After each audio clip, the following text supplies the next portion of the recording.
హనుమాన్ లాంటి జాతీయ అవార్డు పొందిన సినిమాని మనకు అందించిన నిర్మాత చైతన్య రెడ్డి గారు ప్రస్తుతం మనతో పాటు ఉన్నారు.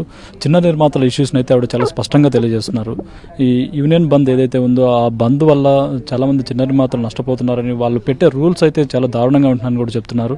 మేడం చెప్పండి, అసలు ఈ మీరు ఫస్ట్ సినిమా హనుమాన్ తీసినప్పుడు మీకు ఎలాంటి అనుభవాలు ఎదురయ్యాయి? హనుమాన్ తీసినప్పుడు we don't even know anything అండి. మేనేజర్ వచ్చి చెప్తే దాని మీద సంతకం పెట్టించడం మాత్రమే తెలుసు. So we haven't known anything. After that fact now we're doing all the research, going through all association papers, వాళ్ళ రూల్స్ ఏంటి, వాళ్ళు ఎందుకు అలా అడుగుతున్నారు, ఏం జరుగుతుంది అన్నది. So it's still a learning process. చాలా నేర్చుకుంటున్నాము, ఎందుకు వాళ్ళు అలా చేస్తున్నారు, ఎక్కడి నుంచి వచ్చాయి ఇవన్నీ. But there are so many open ended questions. We might need answers for them. There documentation is very vague. So we might have to sit on it and talk to them. అంటే unions వాళ్ళు మీకు ఎలాంటి conditions పెట్టేవాళ్ళు అప్పుడు? Conditions వాళ్ళంటూ ప్రత్యేకంగా వచ్చి conditions పెట్టరండి. ఏమంటారు, ఇది మేడం అందరూ చేస్తున్నారు, మీరు ఒక్కరు ఎలా కాదంటారు అనేదే వస్తుంది. సో మేడం అందరూ ఇస్తున్నారు, మీరు ఒక్కరు ఎందుకు ఇవ్వరు అంటారు. మరి అలాంటప్పుడు మీరు మిగతా వాళ్ళతో కనుక్కున్నారా అందరూ ఇస్తున్నారనే విషయం? ఏ ప్రొడ్యూసర్ ఓపెన్గా చెప్పరు కదా ఇస్తున్నారా లేదో అన్నది. ఇచ్చేవాళ్ళు ఇస్తున్నారు, ఇవ్వని వాళ్ళు కొంతమంది మాట్లాడి చేస్తున్నారు. బట్ అది ఈజీ కదా చెప్పడము. ఇప్పుడు ఎగ్జాంపుల్ నాకు ఒక ప్రొడ్యూసర్ వచ్చి లేదమ్మా అది ఇలా కాదు, నువ్వు ఇది చూసుకో అని చెప్తారు. నేను మళ్ళీ అది వెళ్ళి చెప్తే వాళ్ళ దగ్గరికి వెళ్ళి గొడవ పెడతారు. సో మీకు మేము ఆల్రెడీ ఫేవర్ చేస్తున్నాం కదా, మళ్ళీ వాళ్ళు కొత్తగా వచ్చిన వాళ్ళని ఎందుకు ఎంటర్టైన్ చేస్తున్నారు? సో ఆల్రెడీ ఎగ్జిస్టింగ్గా ఉన్న వాళ్ళది ఒకలాగా ఉంటుంది, కొత్తగా వచ్చిన వాళ్ళది ఒకలాగా ఉంటుంది. There is always a gap. కార్మికులు అనేది ఏంటంటే హీరోలకైతే కోట్లు ఇస్తారు, మాకు మేము అడిగేది వేలలోనే కదా, అది మేము చాలా కష్టపడుతున్నాం, ఎక్కువ కష్టం మాదే ఉంటుంది, మా ఎవరికి తెలియదు, అలాంటిది మా మీద ఇలా చేస్తే ఇలా అని వాళ్ళు అంటుంటారు.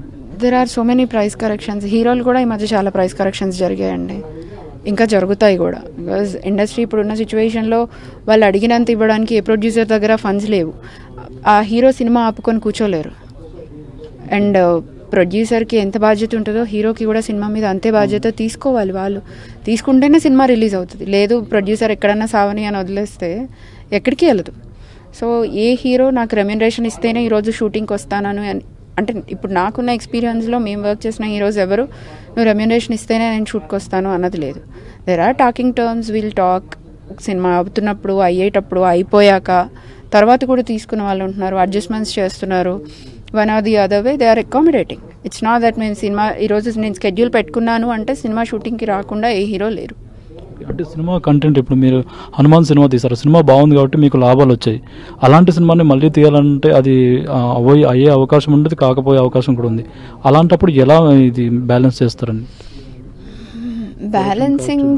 Balancing is always a challenging thing అండి. మేము ఇప్పుడు మళ్ళీ వచ్చే ఎస్వైజీ కూడా it's very content oriented, completely content driven movie. కాకపోతే మేము అనుకుంటున్నంత విధంగా ప్రేక్షకుల దగ్గరికి వెళ్తుందా లేదా అనేది ప్రేక్షకులు చూసి మాత్రమే చెప్పగలుగుతారు. Hanuman we were very confident because of the divinity in it. ఆ దైవత్వం వల్ల అది కంపల్సరీ అందరికీ నచ్చుతుంది అన్న ధైర్యం ఉండింది. ఇది definitely content driven film. So ఆ కంటెంట్ ఎలా తీసుకుంటారు, ఆ కంటెంట్ని ఎంతవరకు ఆదరిస్తారు అన్నది ప్రేక్షకులకి. మేమేం చెప్పలేము దాని గురించి. అది సక్సెస్ అవుతుందా కాదా అన్నది ఇట్స్ ఆల్వేస్ ఎంత కష్టపడి సినిమా తీసామన్నకంటే దాన్ని సక్సెస్ చేయగలిగేది ప్రేక్షకుల చేతిలోనే ఉంటుంది. Will always depend on it. అంటే ఇప్పుడు హీరోలో బర్డన్ భరించలేక కొంతమంది కొన్ని సినిమాలు కూడా వదిలేస్తున్నారు. ఇప్పుడు మీరు హనుమాన్ సినిమాని తీశారు, అది 100 రోజులు ఆడించారు. నెక్స్ట్ జై హనుమాన్ మీరు ఎందుకు చేయలేకపోతున్నారు? చేయలేకపోతున్నా అని ఎవరు చెప్పారు? ప్రొడక్షన్లో మైత్రి వాళ్ళు ఇన్వాల్వ్ అయ్యారు కదా. Will talk about it later. అంటే ఈ కాస్ట్ ఏదైతే పెరిగిపోతుందో హీరోలు కొత్త వాళ్ళు రావడం వల్ల దాని నుంచే అనుకోవచ్చు ఏంటండి? దాని గురించి సపరేట్గా ఒక ఇంటర్వ్యూ పెడదాం.